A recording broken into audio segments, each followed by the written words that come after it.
the Trinity Tims. You might have missed us on Monday. I think we were overwhelmed by apathy on the Celtic transfer window front. So, as ever, I'm joined by the reddened face of Eric from, and the paler face of James from the Celtic world. So it's 3 days on since all that excitement of the transfer window. So we knew that two players were coming in on Sunday. They went through their medicals, and then Celtic slowly released the information. And we got the bonus of Ben Arthur, a guy even less football than Jamai Simpson Pussy. And we are two defensive injuries away from going into any match with a defensive partnership of Dane Murray and Ben Arthur. So that's my cynical take on it. I wonder if James is more upbeat and positive. James, how excited and how do you feel reflecting back on the transfer window and all that apathy of deadline day? It went exactly as we all expected it to go. Exactly as we all expected it.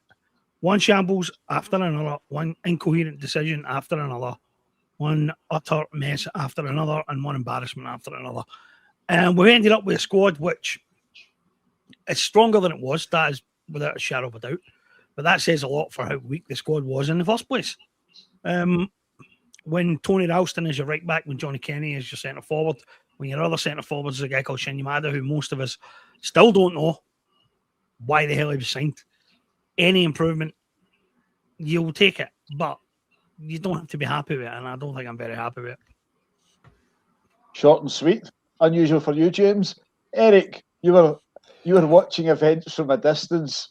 I'm sure nothing came as a surprise to you. What's your overall take in the inactivity of the transfer window and another failure on the watch of Michael Nicholson? No, it was just exactly like James said. It's exactly as I expected it to be. I knew they wouldn't. I think like last week and the week before, we consistently spoke about the fact that they hadn't spent a single penny in the whole of the transfer window, and that's exactly how it transpired in the end. It's clear there is no long-term strategy. There is obviously, what would you say? They're taking precautions I'd imagine in their view, because they know there's a rebuild coming in the summer. But I think the fact of the matter is that we can't have these guys overseeing a rebuild. It's that simple. We can't have them hiring a new manager. We can't have them overseeing a rebuild, because I think we all know what way it's going to go, or what way it's going to end up, because they won't get a decent manager. They won't be able to attract a decent manager. And if they can't attract a decent manager, they're certainly not going to be able to attract decent players for a rebuild. So, I mean, like James, very underwhelming. Yes, the squad is a bit stronger. We have bodies. We have warm bodies. And we did discuss that as well in previous pods as well, that, we'll probably get some warm bodies in the door, and that's it. We can actually manage to rotate. Now, how good they are or how good they'll shape up to be, only time will tell. We will find out, I'm sure, whether Martin O'Neill's stamp was on all of the signings, or whether this was just get bodies in the door and mass panic on the last day of the transfer window. Because that's what it looks like to me. It just looks like mass panic to try and get warm bodies in, and that's it. And totally underwhelming. And I can't judge it until I see what these players are like and whether they're going to contribute in a meaningful way to how this title race will go. I think the loan signing of Joel Mavuka, if I'm pronouncing that right, sums things up.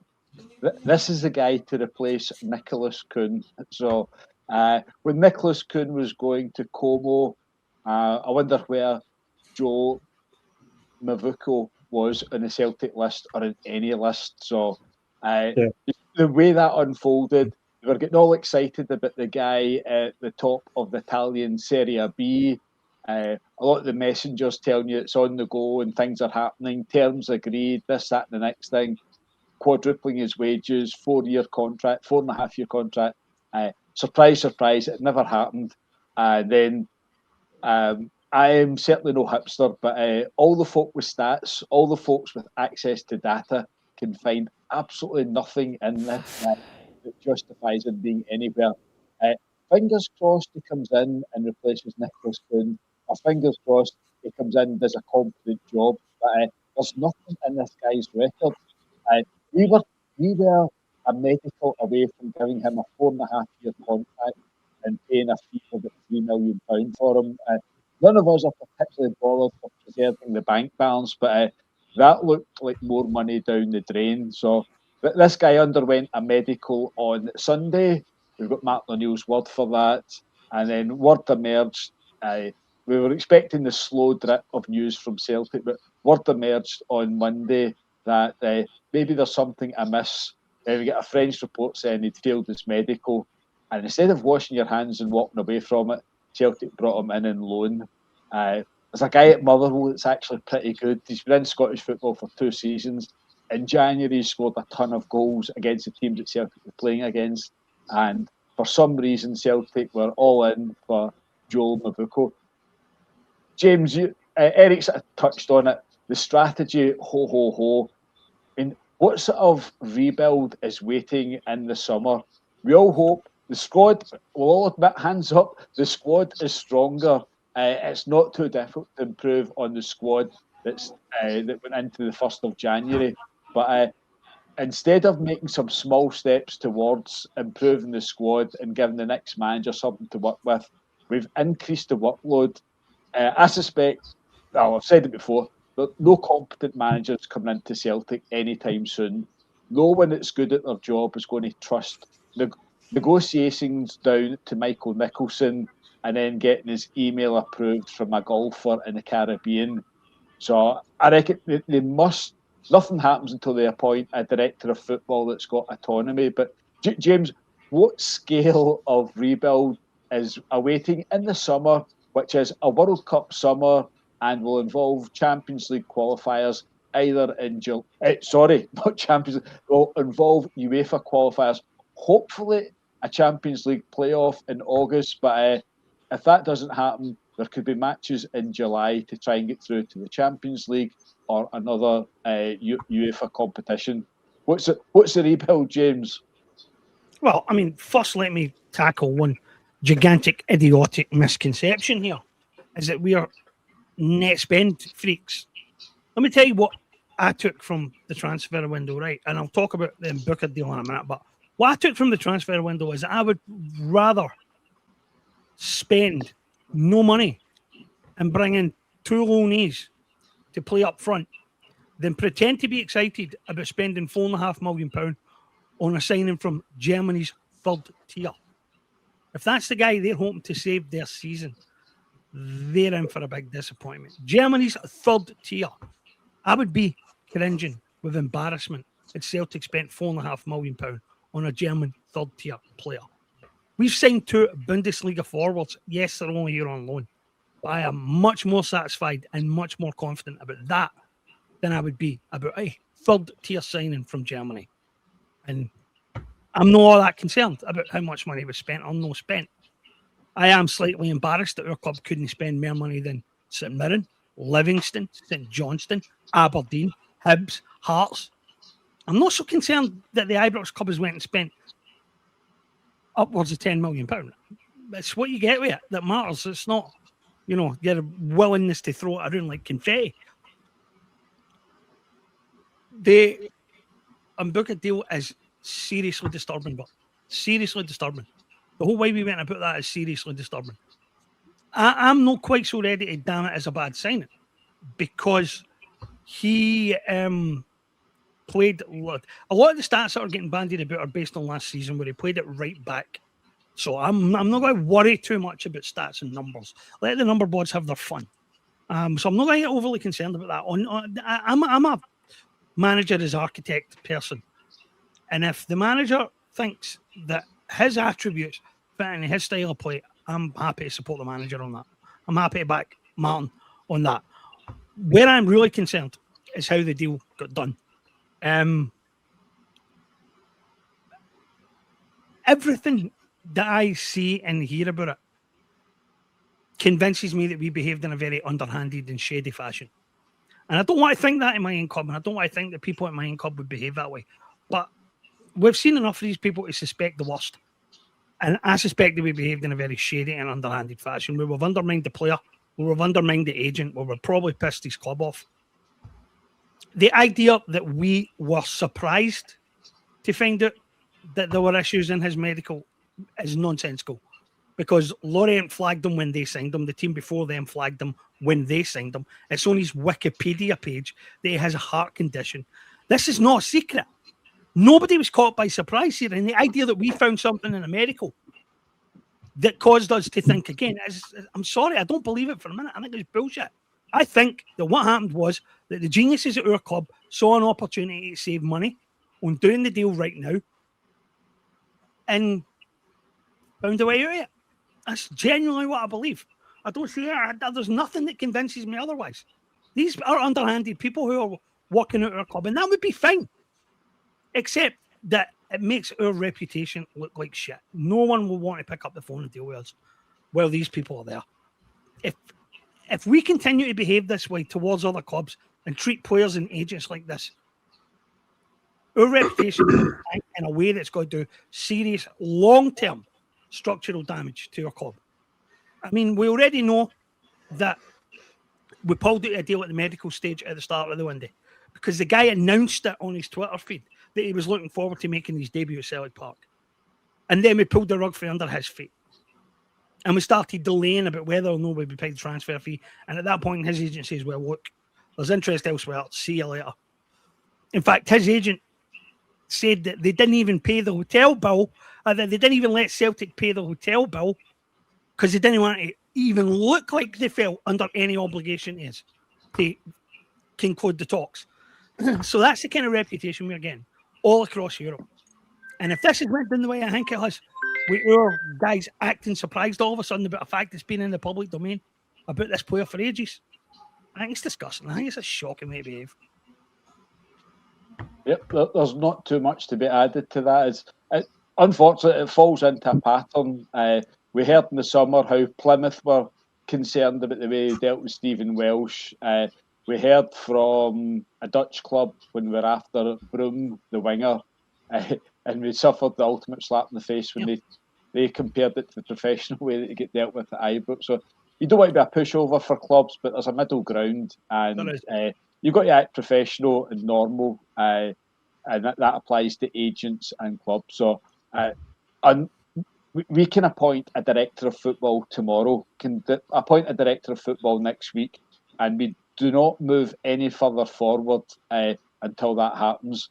If we're leaving Nicholson anywhere near deals, the current non-event of a recruitment department and the ultimate say-so up to an elderly golfer, then we're in for more repeats of the summer and of January. But the lack of genuine improvement in the squad has brought us on to a nice deflection tactic, and I thought it was a complete deflection tactic, but it does seem as if Celtic are seriously interested in Alex Oxlade-Chamberlain. He's not played a competitive match since May. He might have a good general level of fitness. He might be very fit from training with Arsenal, but I've no idea how he gets match fit coming to Celtic. If we were 15 points clear and he'd the World Cup or something to target, I could see it, but we need every player for every minute and every match at the moment. There is no slack in our performances where we can throw somebody on to bring him up to speed. Eric, you've been a little bit out of the loop, but over the piece, in light of the underwhelming transfer activity, what's your take on the possibility of bringing in Alex Oxlade-Chamberlain and possibly having him in the UEFA squad tonight for matches on February the 19th and 26th? Look, I'll never dispute the fact that Alex Oxlade-Chamberlain, in his heyday, was a very good player. There's no two ways about that. His record speaks for itself. It doesn't seem to have worked out very well for him at Besiktas. He did win a cup competition there, all right with them. But he, to me, if I'm looking at it from one point of view, it kind of smacks of coming up to Scotland to do the old retirement gig, you know. at 32, similar to Aaron Ramsey. And somebody just commented on that there. I think it could be something similar to that. And then I'm looking at what other folks are saying, and they're saying that, we could have another situation like Lubo Moravcik, where we bring in this guy and he sets the game alight for a year or two, like Moravcik did. But the big concern, obviously, is he's it's a long time since he's kicked a football in anger. So I mean, that's okay. He's been training with Arsenal at the moment. Is he up to a full fitness level from the training that he's been doing with Arsenal? Is he up to a level where if he's going to be put into the European squad that he'll be able to go out there and do a job against Stuttgart? I would have my doubts based on the lack of first team football he's played in the last few months that he could meaningfully contribute. But you said something earlier on there, Joe, about we could have a director of football in the building tomorrow. I'm going to make a call now, right? If we cannot shift these guys out of the boardroom, the director of football will be Martin O'Neill and the manager will be Sean Maloney. And I can guarantee you that's what they will try and do, because they take the easy way out for everything they do. And that, to them, you already have your director of football in the building, and you already have the guy who is taking all the training sessions while Martin O'Neill oversees it anyway. So that, to me, is what is going to be on the cards if we don't shift these guys out. Because as you said, no serious manager is going to come to Celtic. And if we don't have a serious manager or a manager of a decent caliber in the club, it's not going to augur well when it comes to getting decent signings into the club. And obviously, when we have the level of shit that goes on in the transfer windows with the current board and Michael Nicholson in charge, it's all just going to continue to be farcical. But yeah, I mean, we've called this time for action. This podcast, it is time for action, and it is time that we really put the pressure on these guys to move on. But with regards to Alex Oxlade-Chamberlain, you don't know what you're going to get. If we do get him, that could still fall through knowing our incompetence anyway. So I mean, they could probably have it on the last few details, and the whole thing could fall through. You just know that they're more than capable of doing that. But like I said, if they think that they can bring in somebody with a big name like that to appease us, it's not going to work. It still means they're not spending a penny. They have shown no ambition to spend any money. The reason they didn't bring in Maswin Hiza is because he cost money. It just killed them to actually spend money, so they wouldn't do it. They wouldn't pay the 4 million that Motherwell wanted. So yeah, he could be a great signing. He could be absolute shit and a complete waste of money like Aaron Ramsey was. We just don't know what we're getting here.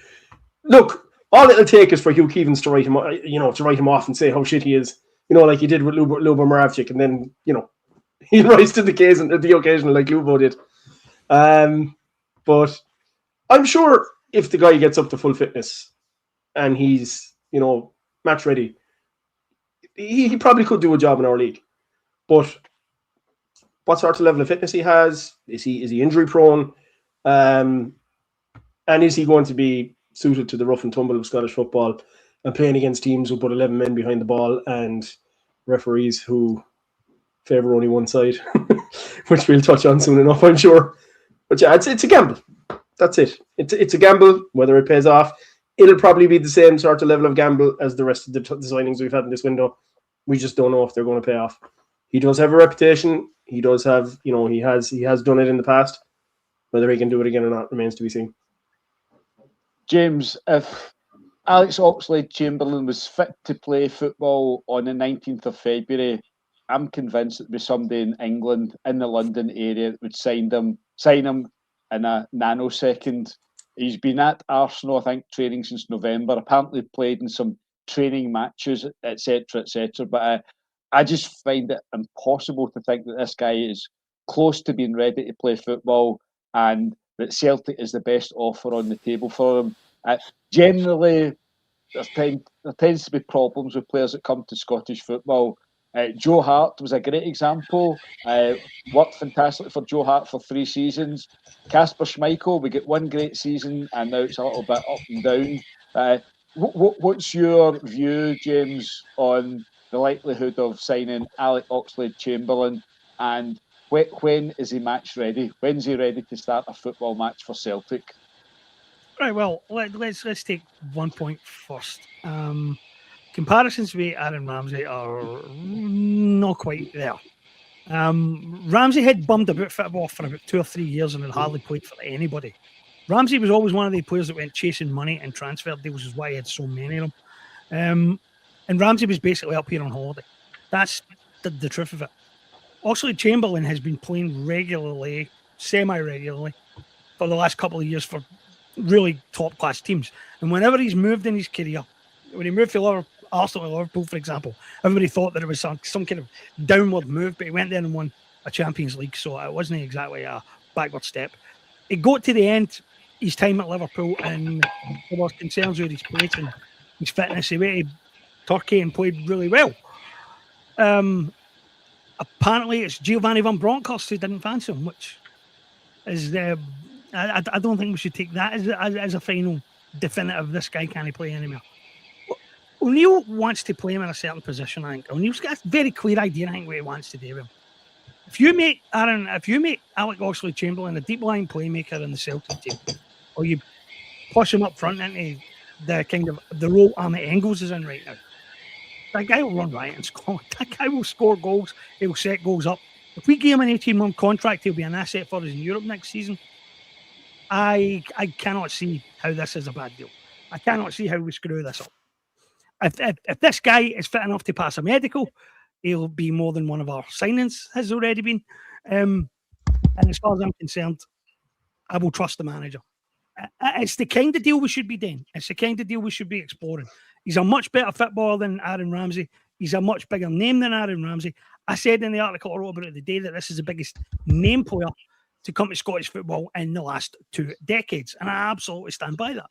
I would defy any Ibrox fan to come and say that they wouldn't be excited about this if it was their club. And the media would be salivating about it and they would not stop. They would be raving about this guy every day for the rest of his time in Scotland, whether he played well or not. I mean, I remember Joe Barton signing at 34, and he was going to be player of the year, and all these mega predictions were getting made about him. And the same about Ramsey when he came here. And as I said, I wrote in the piece today that people told me at the time Ramsey's the biggest name that came to Scottish football in its entire history. And I said, well, what about Joe Hart? Joe Hart, who's played for England's won English Premier League titles, and apparently not. But I was right and they were wrong, so nah. No, I'm excited about this one. I think this is a good deal. I think it's a smart deal. And what I really can't understand is why we don't try and sign more players for the Bosman market, because even if you look at Scotland, even if you look at where we are, you had Charlie McGrew the other day, and I severely savaged him for it, suggesting that we should have sold Engels and bought Josh Milligan from Hibs. Well, that would have been a bit mad since Josh Milligan was available for free at the start of the season. We didn't bother with us. But we should have, perhaps, went and looked at Josh Milligan and signed Josh Milligan. But we don't use the Bosman market enough, and I find it bizarre. I really find it bizarre. Our reticence to go and see who's on that list, and a reticence to go and find out which players are out of contract in 6 months' time and say, he'll do. We've got a whole team to build. It would be nice if we kind of got started on it. James, that's all very half full. When's Alex Oxlade-Chamberlain ready to start a first-team match at Celtic? No, the thing is, if he's been training at Arsenal, he's not unfit. Correct. You know what I mean? If he's been training at Arsenal, he's not far away to being there. And the fact that we've got so many games in such a short space of time, he's certainly going to get up to speed fast. So I don't know. He's not ready to make his debut at the weekend. But and you know what? I wouldn't register him or play him in Europe this season. I don't think he's been signed for that. I think he's been signed to give us that thing in midfield right now that we don't quite have. And we've all talked about how the midfield needed an extra body in it. Well, he's perfect for that. And I certainly don't think he's been signed to play in Europe. But a debut at Ibrox is not out of the question. A full 90 minutes at Ibrox is not out of the question. March the 1st. So these various issues with recruitment, negotiations, transfer policy, etc., all very predictable. On Tuesday night, there was a meeting of the Celtic collective. To the surprise of no one, the Not Another Penny campaign was endorsed to continue. We saw absolutely nothing from the club to suggest that they're changing their ways, that they're modernising, they're doing anything different from what they've failed in previously. So it brought everything towards a bit of a crescendo. There was a vote in the room for a boycott of the match on Saturday, which is a very, very contentious issue. There's some guys utterly dedicated to their seats, and they can't imagine Celtic playing a match without them. My view is it's entirely an individual's choice. It's nice of the collective to give some guidance and support, but it's all up to the individual. And again, going back to 1994, at the start of that season, Celtic were getting reported crowds of 40-odd thousand through August and September. Things went as predicted, and by the time January came round, the crowds were down to 18,000, 19,000. It only took about 4,000 or 5,000 people joining in a boycott in February. Eric's boycotting his seat. Eric's repositioned himself. But it only required a few thousand people joining a boycott in 1994 for it to go below 10,000, and then the bank called them. And so the Co-op Bank, are not going to call Celtic in on Monday if the crowd's below a certain level for the match against Dundee. The game against Dundee, the gate proceeds will be split after expenses are taken. Tickets are £25. A lot of people already have got them in the home ticket scheme. So, James, what's your thoughts on the call for a boycott, the likely success of it, or the likely failure of it? How do things develop? What's the next steps for the collective? There's probably some people in the collective are wanting to go for a boycott from September time. It's taking various issues and various repeated failures, a manager in, a manager out, resignation of a chairman, bringing in another old fogey as interim chairman at Kids On. He's looking for unity and couldn't be bothered arranging a meeting. Where do you stand, James, with the boycott and where the collective are moving? Well, the collective has moved at the speed that it had to move it. I know there were people who initially wanted to boycott, and there were people who have basically come to every meeting and said, this is the time. I thought we should have boycotted the Falkirk game, but granted, there were people who thought that organising it would be difficult. I always thought this was the most likely one to get boycotted because it's a Scottish Cup game and it doesn't affect the league situation. It's a horrible place for us to be. It's a horrible place for the club to be, but this is nobody's fault except the board of directors. They've had multiple chances to avoid this. And all they had to do was sit down and engage with fans properly and talk to fans about the concerns and treat them with a bit of respect. That would have forestalled this quite possibly for the whole season. Had they been willing to sit down and talk and discuss it and no acted quite so perversely as they have.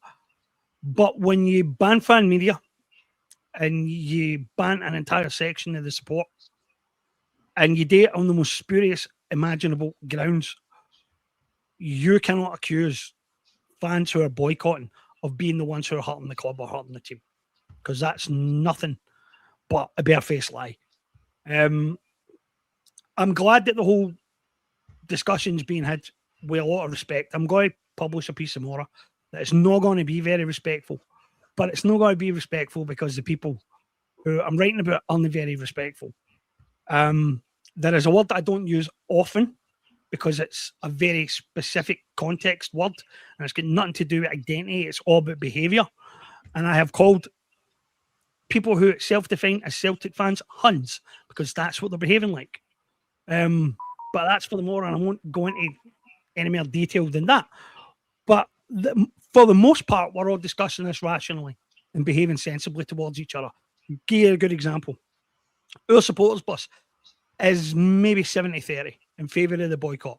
But the 30% who are against it and want to go and watch the team, they still have to get to Celtic Park. And we're not letting them go to Celtic Park without, organising it for them. So the bus is still running. All the members who aren't gone We're all paying our dues and we're making sure that there's no burden on the guys who want to go. And that is symptomatic of the way this is being handled by the whole support. It's a matter of personal choice, and we have total respect for every single person who is on the other side of it. And there's one dickhead there. There you go. This is what I fucking mean. Why should I respect your point of view, James McNally, you fucking fud? Why should I respect your point of view? How will boycotting fans hurt the club? Explain it to me. Rub your two brain cells together and come up with an explanation for how that happens. We're not here because of supporters. We're here because the club has treated fans like shit for far too long. Far too long. And if you put your hand in your pocket over the course of January, you spent more money on Celtic during the transfer window than Celtic spent on players. We were outspent by St Mirren, by Aberdeen, by Hibs, by Hearts, by the club at Ibrox, by St Johnstone, by Livingston. Somebody told me that our Scottish Cup opponents, Auchinleck Talbot, spent 150 quid on a player during the transfer window. That's more money than we spent. Maybe some people are satisfied with that. Maybe some people are getting the club they deserve. But the rest of us are only just going to stand here and watch it deteriorate to that point. A lot of us aren't going to accept that. And you either respect us for our motives, or you forfeit the right to be respected for yours. Honestly, I'm tired of people having a go at their fellow fans because of decisions of conscience, because that's what this is. This is the decision of conscience. And if you think that we haven't sat down and thought about this, and thought about what the ramifications of this are, you're mental. Because of course we have. The people who are running Celtic are the people who are hurting Celtic. They're the ones whose decisions have cost us tens of millions of pounds in Champions League qualification money.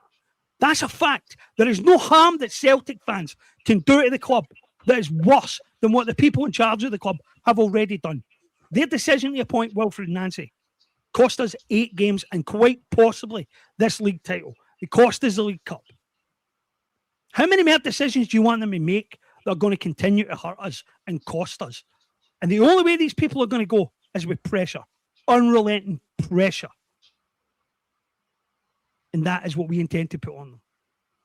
Yep. When you're talking about costing the club money, the ultimate irony, and we've all had a good laugh at it over the last couple of days, Arne Engels, £11 million Belgian dud, as defined by Chris Boyd and Neil Lennon. If this so-called well-run club was actually well-run, they would have had a replacement or two in place for Arne Engels, and he could have ran round the boardroom on Sunday or Monday, patting each other on the back and high-fiving over the fantastic business deal. But instead, because you undermined the manager, because you've undermined the player, then everything's been run down. There's no replacement, no prospect of a replacement. So reluctantly, they were too scared to okay the deal for Aaron Ramsey. Not Aaron Ramsey at all. The deal for Arne Engels. Arne Engels, who has never missed a penalty in a Europa Cup final. But Eric, earlier in this season, the collective announced a plan of 3 silences at matches. After the first silence, Celtic agreed to have a meeting with them.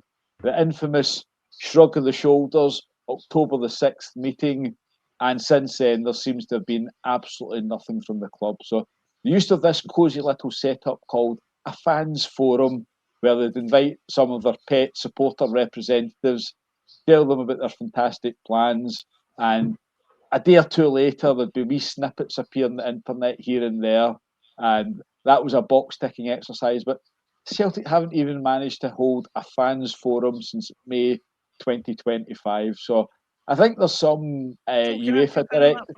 Aye, on you go.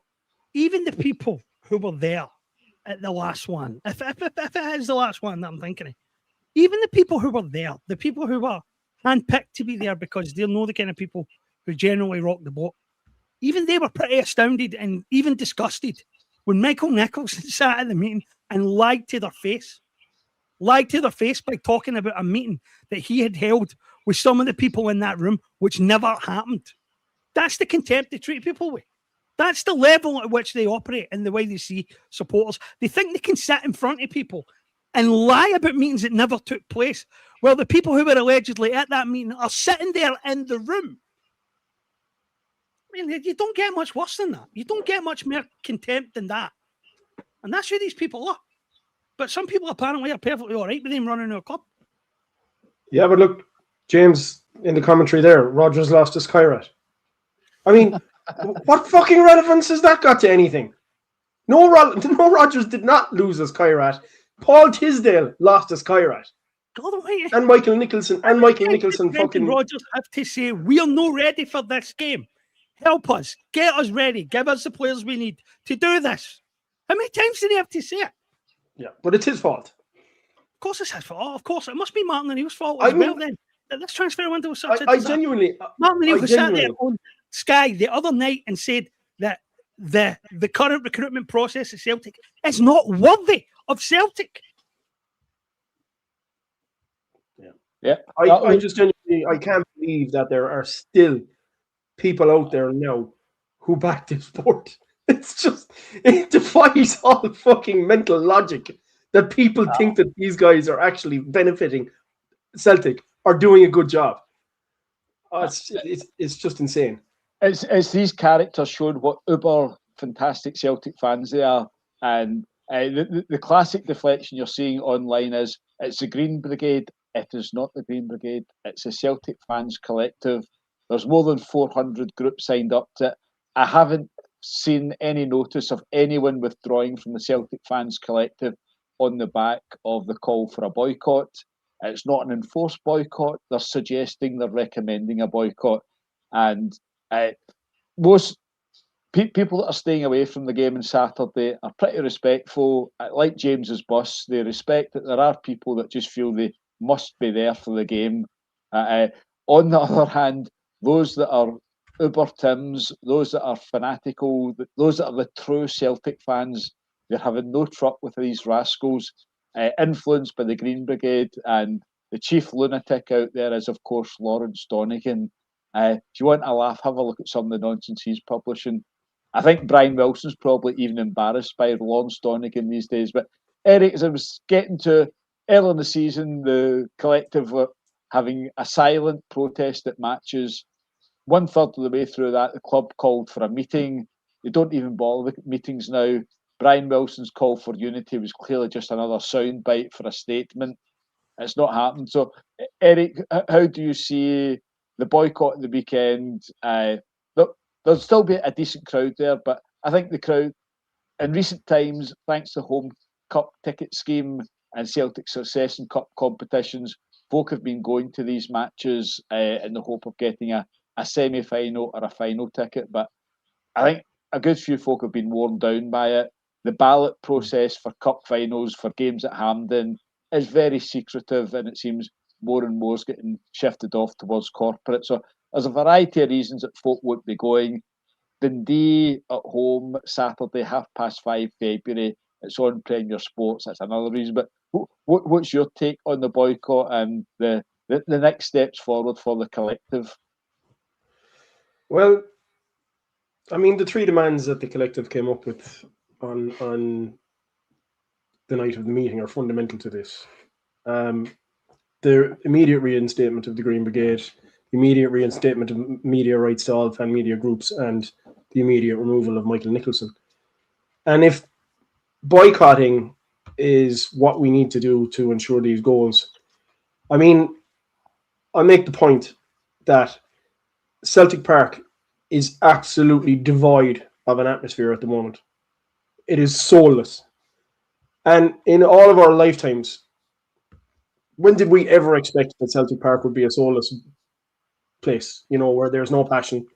There's no, I mean, even watching the Falkirk game there at the weekend, I mean, the cheer that was mustered for the goals, it's just, there was no atmosphere. The most atmosphere that was generated at that game against Falkirk was when the chant came, stand up if you hate the board. And that's, you see, unfortunately, where all of our energy is going now.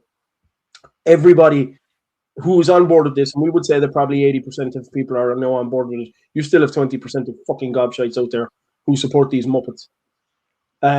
But the fact of the matter is, they brought us to this. They have sapped the life and soul out of Celtic Football Club. As I said, the stadium is devoid of atmosphere now because of what they've done. And, you know, an awful lot of people say, oh, well, we shouldn't have to rely on the Green Brigade. You cannot deny, since last November, what extra bit of atmosphere that the Green Brigade brought to Celtic Park and what them not being there has resulted in since. We have like somebody else said it online about the atmosphere being so bad in there now, and that's not going to change either. Unless we get the change we need at the club, the atmosphere at Celtic Park is not going to change. It's still going to be soulless, and it's still going to be devoid of a decent atmosphere because these guys in the boardroom, sitting in the soft seats, have sapped the fucking life out of the supporters. And the supporters want change. There it is. You know? Yeah. They want change. This is not just about them being absent for the stadium. This is about hope being absent for the stadium. This is about a feeling of connection with the club being absent for the stadium. That's what these people ultimately have done. Yeah. They have put fans who want nothing else but to go and see their team every single week in a position where those same fans would rather sit the Scottish Cup tie out than go and pretend to be happy or go and put on the appearance that they might be happy. That's what they've done to supporters. They've put supporters in a position where guys who want to go and see their team don't want to go and see their team this weekend. That's what they've achieved. That's what their great leadership has brought. £77 million in the bank, record revenues. Came within an ace of going through to the second stages of the Champions League knockout phase last season. And in the space of a year, this is where we are. And this isn't the fans' fault that we're here. Fans want to be here. This is the last place fans want to be. It's the last situation fans want to be in. They did this to us. They've done this to our club. They've taken the heart out of Celtic Park because they've taken away our hope and our passion. And the only way to get it back is to fight for the club that we love. And that's what we're doing.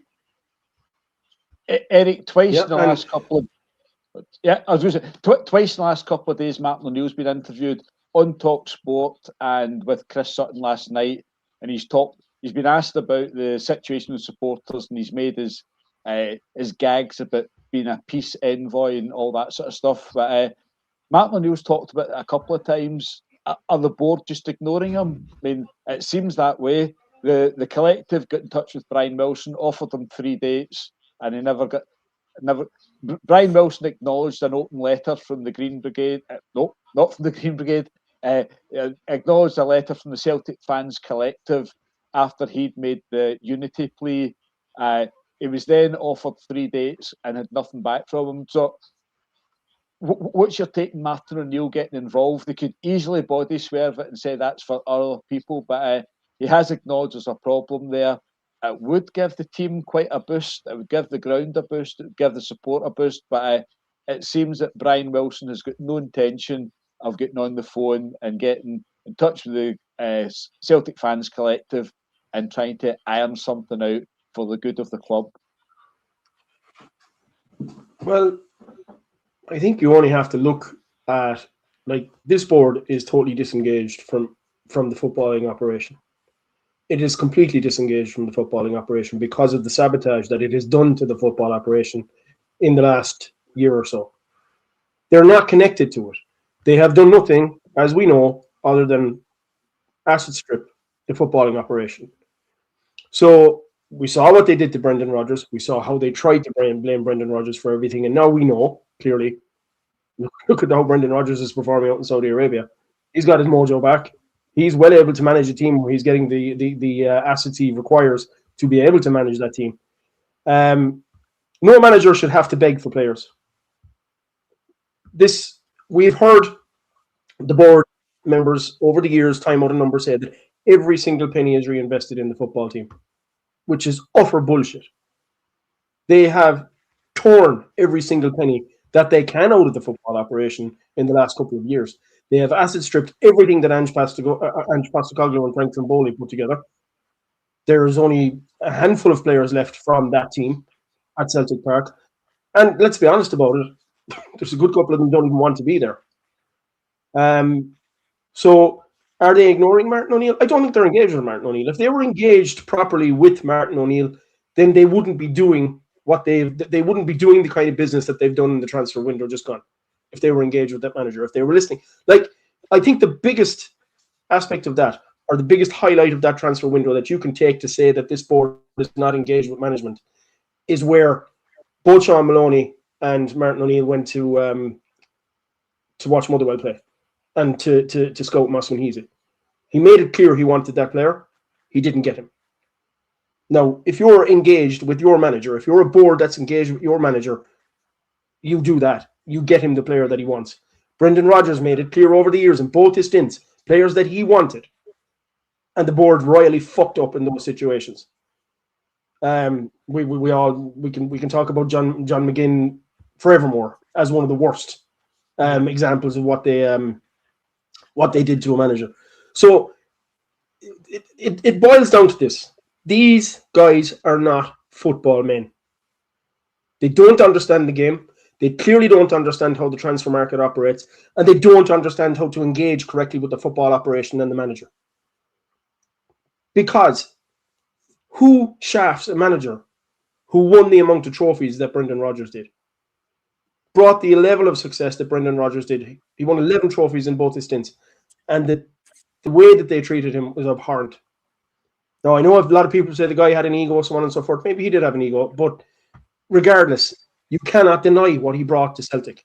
You cannot deny what Martin O'Neill has brought to Celtic and what he did and how he turned things around at the turn of this century. Celtic would not be where they are now only for the foundations that he put in place back at the turn of this century.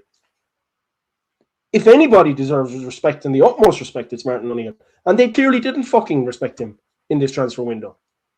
They didn't go push the... And like going and paying 4 million for Masson Heasy, that's not pushing the fucking boat out. 4 million is pittance.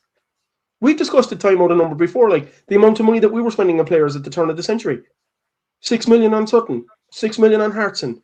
Like we were forking out way bigger fees for players at the turn of the century. And we also discussed the club's turnover was so much less. Yet we were bringing in much bigger transfers. Now they just like the club has just come out of a year where its turnover was at its highest. It had liquidity in the bank that could have bought them any player they really wanted without breaking the bank. You wouldn't have a problem buying 4, 5, and 6 million players. They did go out and spend 5 million on 2 players, and look at them. I mean, look at Balikwisha, and we spent over 5 million on him. And then again, Tunekti, I still think he has potential, but he has a lot to show still to say that he's of the caliber that we require on the wing for Celtic. It's consistency more than anything that Tunekti needs. But that was 10 million quid wasted.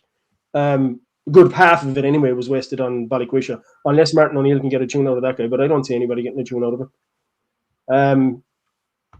So yeah, I mean, I don't think they're engaging with. They didn't engage with him. They proved that they didn't engage with him.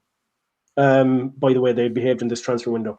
The fact that we didn't do them, we brought in 3 loan players in the last day of the transfer window, and look, at the risk of repeating what James said, like they're St. Johnston, Auchinleck Talbot spent more money on players in the transfer window than we did, and that kind of sums it up for me. Really, that's as long as these guys are at Celtic Park, as long as these guys are in our boardroom, they are never ever going to prioritize the footballing operation. It's never going to be a priority. The bottom line is always going to be a priority for these guys. They will not put the football operation at the top of where it should, because we've discussed this many times before, that if the footballing operation was invested in the correct manner, it would generate more than enough finance for Celtic as a club if it was supported correctly. Just small example, Kairat Almaty didn't make it into the Champions League, 40 million down the drain because we spent nothing and we didn't get the players that Brendan Rodgers required to actually get us into the Champions League. This is my point. They will never speculate to accumulate. They don't seem to understand how to do that. It's all about stripping what they can out of the team and spending as little as possible ultimately. So yeah, they're if we don't get these guys out, and that goes back to boycotts and pushing them out, if we don't get them out, nothing's going to change. Celtic is just going to flounder from here on out. And as we said, Celtic Park's just going to be a soulless place with the life absolutely sapped out of it by these guys. And it's just going to become more, and fans are just going to become more and more resentful when they see them sitting in the soft seats. So it is only going to end one way, but it just depends on how much pain we're going to have to take before it does end. But it will, and it should, before the season is over, because it has to. Eric, we were talking about transfer fees there. There's two very expensive transfers in Celtic's history that get very little attention. It's not Balikwisha and Tunetki, but under a previous regime, under a guy called Alan McDonald, with turnover around about 35, 40 million pounds, having never played in the Champions League, having appointed an absolute rookie manager, that's a compliment to him, John Barnes. Celtic spent £6 million in 1999 on Eyal Berkovic, and then to top up the madness, in the January they signed a Brazilian guy called Rafael. I'm too polite to pronounce his surname, but everyone knows his surname. So we're turnover of comfortably under £50 million. £10 million was thrown down the drain. And when Martin O'Neill came in 2000, he wasn't playing ball. He looked at those two guys and says, "Not for me." So, 25 years, a quarter of a century down the line, Martin O'Neill's back, and they won't spend £4 million on a proven talent in Scotland. So it sums up everything about where the club is. And on that sort of issue, we do know that we get some comments come into us on FSR. So for any Celtic fans out there, don't worry yourself about it. Although we've wasted lots of money and wages, specifically the guys that were signed in the summer of 2023 and 2025 under the joint leadership of Matt Lowell and Paul Tisdale, Celtic have got virtually nothing to worry about with financial sustainability regulations. European football will be wiped out before UEFA get round to punishing Celtic on that one. So with that neatly out this road, James, where does Martin O'Neill stand just now? He's had some limited backing in the transfer window. Clearly nothing like the level that he would have wanted, the level he was used to in 2000 when he came in. But it is what it is, as many people like to say. It doesn't look particularly great at the minute, but Martin O'Neill, the squad that he's got for the games ahead, the backing or lack of he's had from the board, and as we found out today with the date of the Aberdeen game, genuinely within a 7-day period, Thursday Stuttgart away, Sunday Ibrox, Wednesday Pittodrie. That's going to tell us a lot. But James, where do you see Martin O'Neill's mentality, attitude? How do you think he's feeling at this minute with the squad he's got and absolutely no sign of getting supporters behind the team at Celtic Park for what is a very important time? First, I'm going to comment just briefly on Oxlade-Chamberlain again. I don't like bling signings, guys. I don't. A bling signing is a signing that's designed to create headlines and feed the merchandising wing of the club. But if Martin O'Neill thinks this guy can come in and do a job, then it's not bling signing, is it? He's been brought in to improve the midfield, and we need improvements in the midfield. And it might be the kind of signing that wins you the league. So it's not a bling signing. It's a fancy name, definitely, but that's not quite the same thing.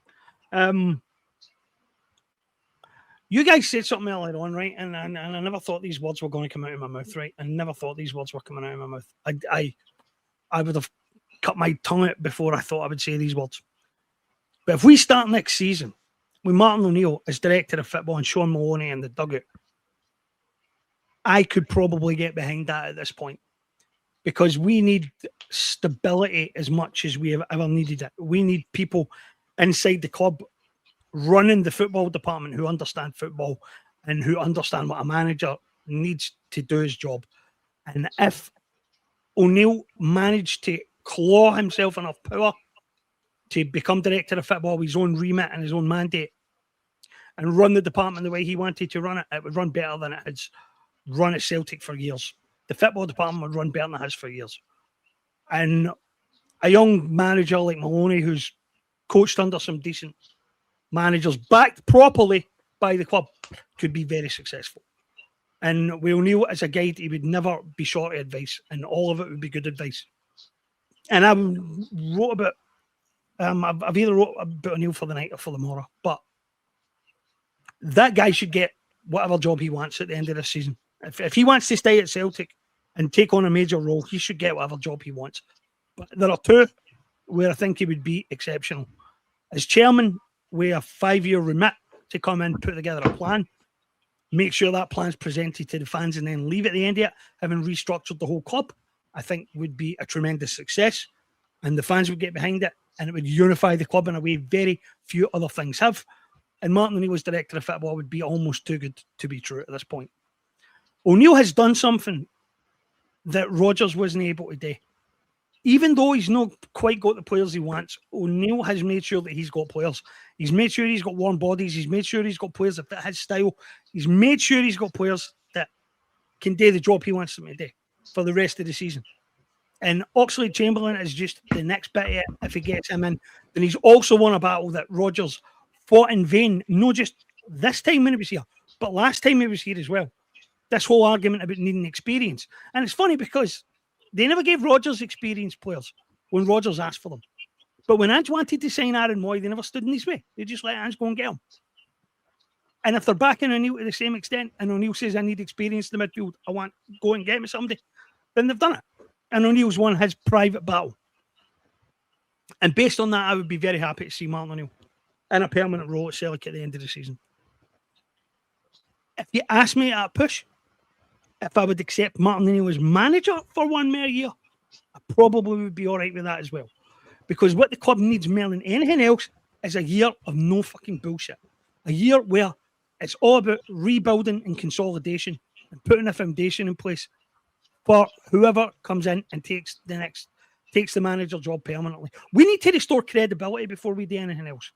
And Martin O'Neill, in either the manager's role or a director of football role, restores some credibility because he's a football person who can go and talk to other football people and say, forget about these other clowns. I'm running this. And within a year, we'll be back to where we should be, where we should have been after Munich. And I think we need that as much as we need anything. I'd be all in favour. O'Neill staying a bit longer. As far as I'm concerned, if O'Neill saves this season, he can have his own statue in the car park. He deserves it. James, he's never done the director of football job before. I'm pretty sure. I remember I think it was shortly after it was announced that Kenny Dalglish had left, and it was suggested to him about getting a director of football in. I might be misquoting him, but it was very close to something along the lines of, I'd rather be dead. But times change. I'd rather be dead working under one, but I think you could convince him to do the job. Without having done anything similar in the past, I mean, he's got media contacts. A director of football needs to be in touch with lots of agents beyond the ball, what's happening at other clubs. I think O'Neill knows everybody in Scottish football. I think O'Neill knows everybody in Scottish football and beyond. O'Neill has the contacts book to be able to do this. He's coached in the Premier League. He's been an international manager. He's respected throughout the whole of the game. He's a former European Cup winner as a player. O'Neill's absolute perfect. He's an absolute perfect fit for this job. He could do the same job that Beckenbauer did at Bayern Munich for a long time. Cruyff did at Ajax and Barcelona. And that's the kind of person you need. You need somebody who knows the club inside out, who's played the game at a senior level, who's managed at a senior level, and who knows all the wee ins and outs and intricacies of being a manager as well as being a player. And I think it's an absolute perfect job for him. And we need somebody with that kind of cachet and that kind of credibility who can go and negotiate with clubs and negotiate with agents again with the attitude like, I'm no them. Forget about them. You're dealing with me now. I'm running this now. And I think clubs would respect that and respect Celtic again. I think he's definitely got the contacts in England, absolutely no doubt. But I don't think he knows the game enough in Eastern Europe and Scandinavia. But I think that O'Neill knows people who do. I think O'Neill... See, this is the thing about bringing in a football guy. A football guy will understand this job better than some bean counter ever will. right? And O'Neill will know the kind of people you have to bring in to get this job done. I mean, God rest him, it would have been a perfect role for Tommy Burns. I never thought Tommy Burns was a great manager, but I thought Tommy Burns had a great vision for what Celtic should have been. The fact that he went and he tried to learn all this stuff, all these continental academies and all that stuff, have we actually took the time to build that model, we wouldn't be talking like this right now. We would be a credible European club. So Yep. We need somebody like that. Yep, 30 years ago, Tommy Burns was off to Ajax Academy, Juventus and other places while he was a Celtic manager. And look at us now, we've got a team in the Lowland League producing next to nothing. But we do have a game on Saturday, Eric. It seems that Martin O'Neill has got things very much in the groove for home fixtures. They all seem fairly routine. Falkirk caused a few scares on Sunday even. Falkirk played very well up until Celtic's second goal. The game was very much in the balance. So I would expect we're going to have another fairly routine, and I'll take it every day of the week after the Wilfred Nancy experience. It looks like a fairly routine home match on Saturday in the Scottish Cup. Would you anticipate the standard 2-0 home win? Yeah, I think we could probably go a bit better than that. I suppose what Saturday will do is it will give us an opportunity to have a look at some of the signings. I think that he should play, if he whatever about starting them, if he brings them on as substitutions, a few of them at least, to get us a view of what they're like. I think it's a good opportunity. I do think that we can score 3 or 4 in this one. Dundee had a bit of a purple patch through the Christmas period, but they've gone off the boil again. So I don't expect them to pose too much of a threat to us. It's a cup game. They can't close up ranks and they can't put 11 behind the ball, because if they want to try and take anything from it themselves, they're going to have to come out and fight. So I think it'll be an open game, and that'll play more into our hands then, because it'll be an open game. We'll be able to probably pick them off and score 3 or 4 easy enough. I would be confident that we should get through it comfortably, even if there's 30,000 empty seats. I would say that we'll still do a job and do it quite easily against them.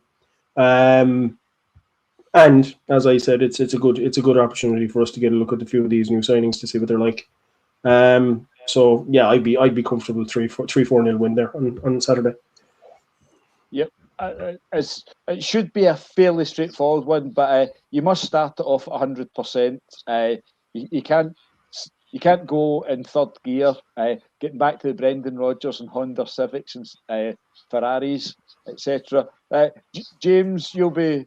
What's your expectation for Saturday and a likely place in the last 8 in the Scottish Cup? I think we'll win comfortably. I think that we'll see some of the new signings play, and I think we'll win comfortably. I don't have very much doubt about the outcome.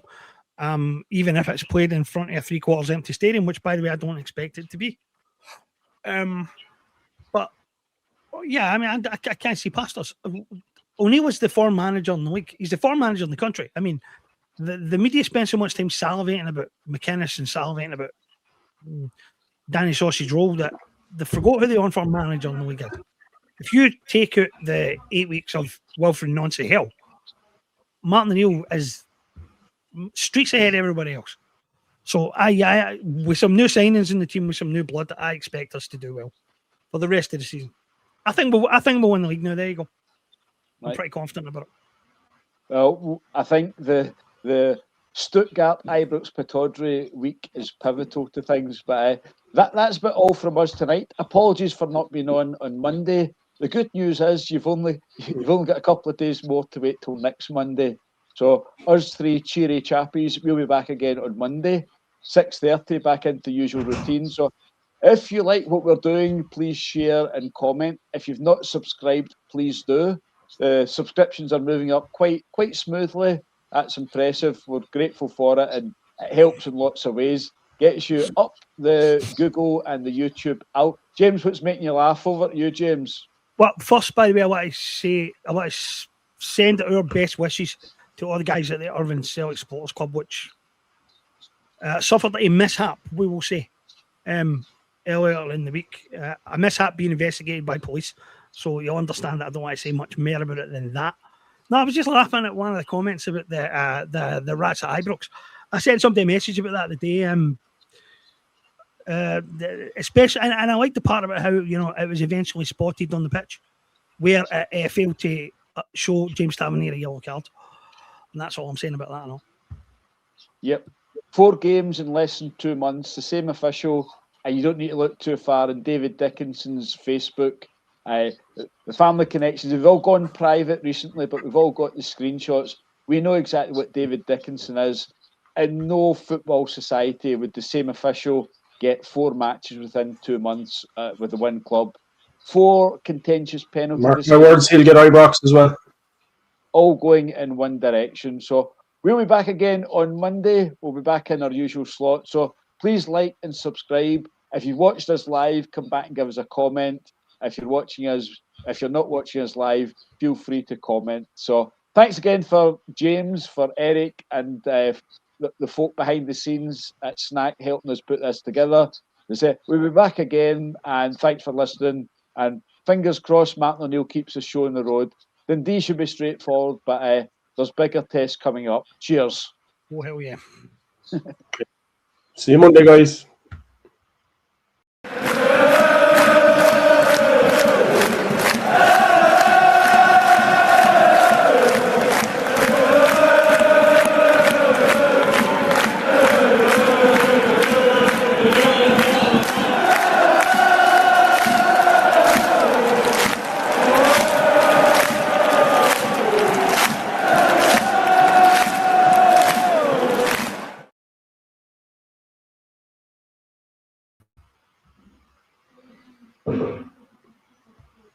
That wasn't too bad. I watched a bit of for an off-the-cuff show, guys, was it? There'd been Brian Wilson's Celtic TV interview earlier on the day. Yeah, my internet is a bit poor here by the looks of it, because I've tried to add you guys back in there just to chat to you, and it's not working too well. Gets backed up where he is a different matter, but he's certainly saying the right things. He's certainly talking about fan engagement and wanting to sit down and speak to supporters. He's talking about a full-scale strategic review and stuff like that. So he's certainly saying the right stuff. Whether or not